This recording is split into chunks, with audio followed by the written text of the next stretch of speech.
Baik semuanya, halo, saya Buktika Ferdianto.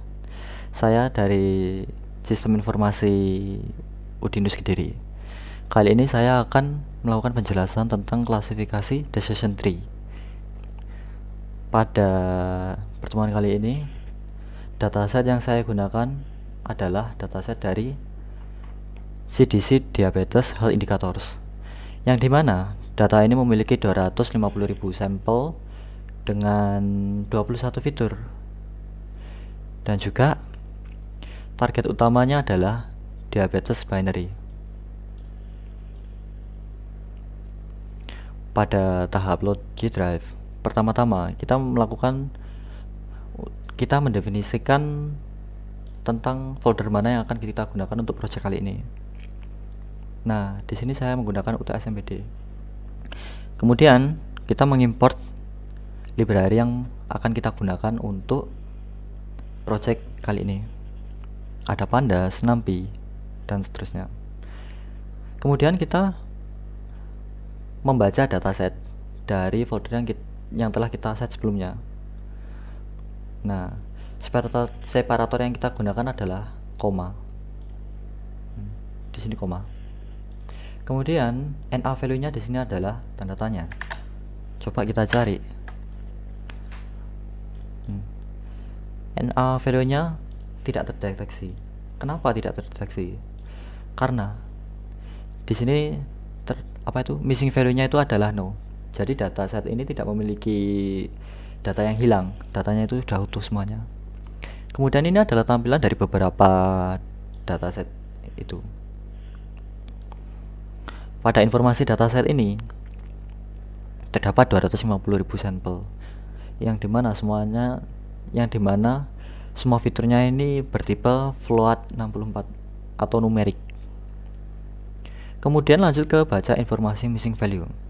Di sini kita membaca missing value-nya. Berhubung data kita tidak memiliki missing value, otomatis jawabannya pasti akan nol semua. Nah, persentase missing value otomatis juga tidak akan terisi atau kosong. Kita lanjut ke unit kedua, menelaah data. Di sini dapat kita lihat bahwa dari 250.000 data, pada setiap fitur-fiturnya ini rata-ratanya itu adalah segini, seperti ini. Kemudian pensebaran datanya itu seperti ini, dengan nilai minimumnya itu rata-rata kebanyakan sih 0 ya, kayak gini. Kemudian di kuartal pertama itu seperti ini, kuartal kedua atau median itu seperti ini, kuartal ketiga datanya seperti ini, dan yang terakhir itu nilai maksimumnya itu hampir semuanya 1. Analisis descriptive object tidak kita lakukan karena dataset kita itu bersifat numerik, maka kita skip. Kemudian kita lanjut ke bagian distribusi target variable. Di sini target kita adalah diabetes binary. Ini. Itu adalah target kita sekarang. Nah, di diabetes binary terdapat 0,86 atau 86% orang yang negatif diabetes.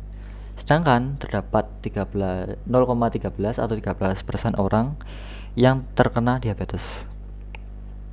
Ini adalah visualisasi distribusi numeriknya. Nah, di sini histogram untuk seluruh fitur diperlihatkan. Nah, sebagai contohnya, misalnya di diabetes binary ini, pada bagian 0,00 atau yang negatif diabetes, itu nilainya itu melebihi dari 200.000. Sedangkan untuk nilai 1 yang 0, untuk 10 yang dimana itu adalah positif diabetes, itu nilainya ada di bawah 100.000. Kemudian kita lanjut untuk program selanjutnya. Program ini tuh bisa dijalankan namun tidak mengeluarkan hasilnya, dikarenakan program ini digunakan untuk memplot variabel yang bersifat kategorikal, sedangkan dataset kita itu bersifat numerikal. Nah, data kita itu keluarnya kayak gini. Ini nanti hasilnya. Kalau misalnya data kita itu kategorikal, hasilnya juga sama kayak gini. Bisa hampir sama sih. cuma ngupload aja. Kemudian kita lanjut ke bagian korelasi antar variabel. Nah, di sini terlihat korelasi beberapa variabel dengan target utama kita, yaitu diabetes binary. Analisis hubungan numerik dengan variabel. Di sini target variabel kita itu dibandingkan dengan seluruh fitur yang ada. Kayak gini. Ini contohnya. Misalnya high BP versus diabetes binary dan seterusnya. Ini seluruh fitur ini. Untuk analisis hubungan objek dengan target variabel, ini program dapat dijalankan namun tidak ngeplot, lagi-lagi karena ini adalah untuk kategorikal. Data kita itu adalah numerikal. Kemudian identifikasi outlier. Nah, dari identifikasi outlier ini terdapat contohnya ini PMI. Target tertinggi di luar outlier itu ada di nilai 40. Sedangkan target terendah di luar outlier itu ada di bawah 20. Kemungkinan ini adalah 10. Untuk garis yang bawah, ini adalah kuartal pertama. Dan yang garis hijau ini kuartal kedua atau median biasanya. Dan yang terakhir ini adalah kuartal ketiga. Serta objek yang berbentuk 00 ini atau 0 ini itu adalah outliernya. Begitupun untuk seterusnya. Kita lanjut ke bagian unit 3, memvalidasi. Di sini kita memeriksa missing value. Hasilnya 0. Lagi-lagi, karena itu semua data kita tidak memiliki missing value. Nah, karena tidak memiliki missing value, walaupun di plot ya persentasenya nggak akan ada gambarnya juga. Langkah selanjutnya kita memeriksa duplikat. Nah, dari sini kita mengetahui bahwa jumlah baris duplikat di data ini itu terdapat 240.206 data yang duplikat. Contohnya itu seperti baris kelima, 25, 29, dan seterusnya. Memvalidasi tipe data. Bagian ini digunakan untuk mengecek tipe data, yang dimana hampir semua fitur yang ada di sini itu merupakan tipe data float atau numerik. Sekarang, memvalidasi nilai range. Ini dilakukan untuk memeriksa range nilai untuk setiap fitur kolom numerik yang ada. Misalnya, untuk range nilai untuk diabetes binary, minimalnya itu ada di angka 0, maksimalnya itu ada di angka 10.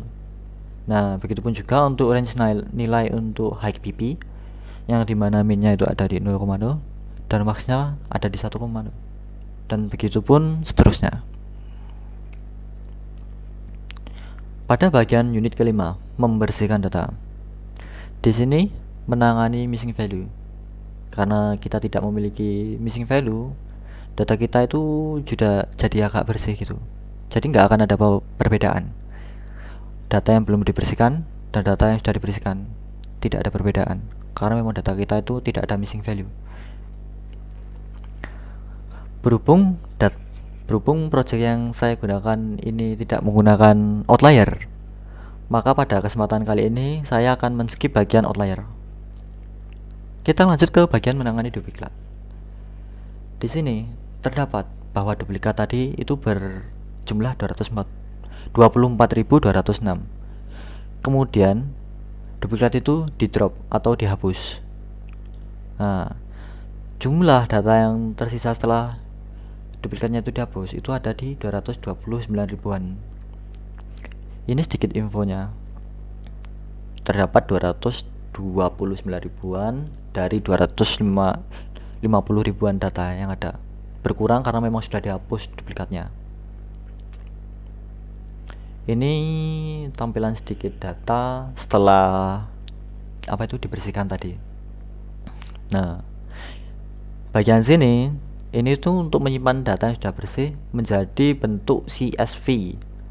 Ini disimpan di folder yang kita set sebelumnya pada bagian awal. Nanti akan muncul di Google Drive. Contohnya seperti ini. Di sini. Tadi namanya data bersih.csv. Nah ini jadinya nanti kayak gini, langsung otomatis masuk. Kita lanjut ke unit ke-6, yaitu mengkonstruksi data. Karena dataset kita ini bersifat numerik dari awal, maka kita bisa men-skip waktu transformasi non numerik dan menjadi numerik ini. Sekarang kita mau kembali ngecek korelasi menggunakan heatmap correlation. Nah, di sini semakin tinggi nilai atau semakin mendekati nilai dengan 1, maka korelasi fitur dengan target utama kita yang dimana diabetes binary itu semakin tinggi. Nah, kemudian dilakukan fitur untuk menghapus nilai yang konstan. Ini digunakan untuk menghapus nilai yang konstan. Ini contoh data setelah nilai konstannya dihapus. Masih belum nampak perbedaan. Kemudian kita melakukan penghapusan fitur berkorelasi tinggi. Kenapa sih kok fitur yang berkorelasi tinggi itu perlu dihapus? Alasannya, fitur yang berkorelasi tinggi itu bisa menyebabkan redundansi data yang pertama, dan yang kedua itu nanti takutnya bisa memiliki chance untuk menyebabkan overfitting pada klasifikasi nantinya itu. Nah, di sini data yang akan kita hapus itu adalah data yang memiliki korelasi yang mendekati tertinggi nomor 1 dengan data target kita, yaitu data diabetes binary. Bentar, mana? Nah, di sini dapat kita ketahui bahwa ternyata data yang paling besar untuk mendekati diabetes binary itu ada di sini, 0,52. Ini miliknya Physical Health. 0,5. Maka kita tulis 0,5 yang dimana ternyata hasilnya itu menunjukkan ada satu fitur, yaitu Physical Health. Setelah itu fiturnya kita drop, kita hapus untuk menghindari redundant atau overfitting itu nantinya. Kemudian kita cek lagi dataset kita. Bisa kita lihat bahwa fitur kita telah berkurang 1. Physical health-nya sudah tidak ada. Nah, ini deskripsi dari dataset yang telah diolah. Di sini tampak bahwa data dari sampel jumlahnya itu ada 229.000. Ini berbeda dari yang awalnya 250.000 sekian. Ini berkurang karena memang datanya itu yang duplikat itu sudah dihapus, makanya jadi berkurang. Ini untuk rata-ratanya pensebaran data seperti ini, nilai minimum masih sama ya, rata-rata di 0.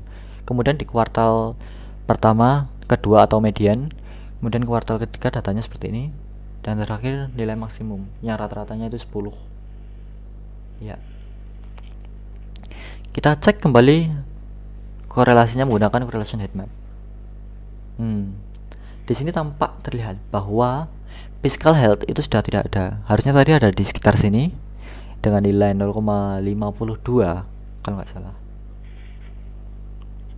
Sekarang kita lanjut ke unit ke-7, yaitu membangun model. Di sini kita akan meng-split data untuk training dan data untuk testing. Dan dapat diketahui bahwa ternyata pembagian data untuk trainingnya itu memiliki sampel berjumlah 200.000, dan data untuk testing itu memiliki jumlah 22.000 sampel. Pada tahap ini kita melakukan model untuk membangun decision tree. Di sini parameter yang digunakan itu adalah max depth, mean sample split, mean sample lift, dan criterion antara Gini dan entropi. Gunanya apa? Untuk mendapatkan parameter terbaik. Dan dari program itu diketahui bahwa parameter terbaiknya itu kriterionnya itu menggunakan Gini dengan max depth 5, mean sample lift-nya itu 1, dan mean sample split-nya itu 2. Kemudian pada tahap evaluasi. Di tahap evaluasi ini akurasinya ini termasuk lumayan tinggi, yaitu ada di 0,552. Nah, untuk yang negatif diabetes, presisinya memiliki nilai 0,86 atau 86%. Itu bagus berarti. Nah, recall-nya dan F1 score itu sangat bagus ya untuk yang negatif diabetes ini. Recall memiliki 0,99, sedangkan F1 score memiliki 0,92. Ya, dari 19.000 sampel. Namun untuk yang positif diabetes, presisinya harus berkurang menjadi 0,61 dan recall dan F1 score yang rendah banget, yaitu ada di recall 0,10 dan F1 skornya itu ada di 0,17.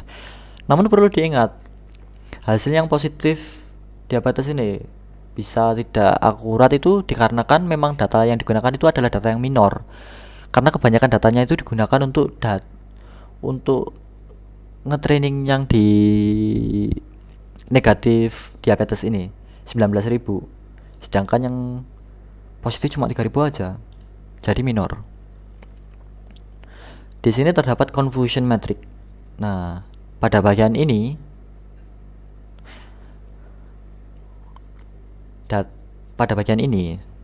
orang yang negatif diabetes itu diprediksi ada 19.000 yang tidak diabetes juga negatif. Kemudian yang negatif diabetes diprediksi memiliki diabetes itu ada 221. Nah, pada orang yang positif diabetes namun diprediksi tidak memiliki diabetes atau negatif itu ada 3.170 data. Dan yang terakhir, yang positif diabetes diprediksi positif diabetes itu ada 340. Kemudian ini tampilan untuk atau visualisasi untuk disease tree yang ada. Nah, ini seperti ini. Nah, kita lanjut ke bagian fitur importance atau fitur terpenting. Dari sini kita dapat mengetahui bahwa ternyata HBP ini merupakan fitur yang terpenting untuk target variabel kita. Kemudian diikuti oleh gain health, PMI, high call, kemudian age. Sedangkan fitur yang lain nampaknya tidak terlalu signifikan untuk target variabel kita. Kita lanjut untuk mengecek dengan data training. Dapat diketahui, ternyata akurasi, presisi, dan recall pada training set ini itu lumayan konstan atau sangat konstan dengan akurasi, presisi, dan recall pada test set, yaitu ada di angka 0,85 untuk hampir keseluruhannya. Berarti itu datanya itu bagus, itu termasuk akurat. Nah, ini adalah kode untuk menyimpan model yang terbaik itu tadi. Ini menyimpannya di data yang telah kita set, di folder yang telah kita set di awal tadi ya, dengan nama base predictor model. Nanti akan muncul langsung otomatis di folder yang kita simpan. Mana tadi base predictor model ini contohnya. Sekarang kita akan melakukan permodelan tanpa optimasi. Kita akan melihat perbedaannya nanti.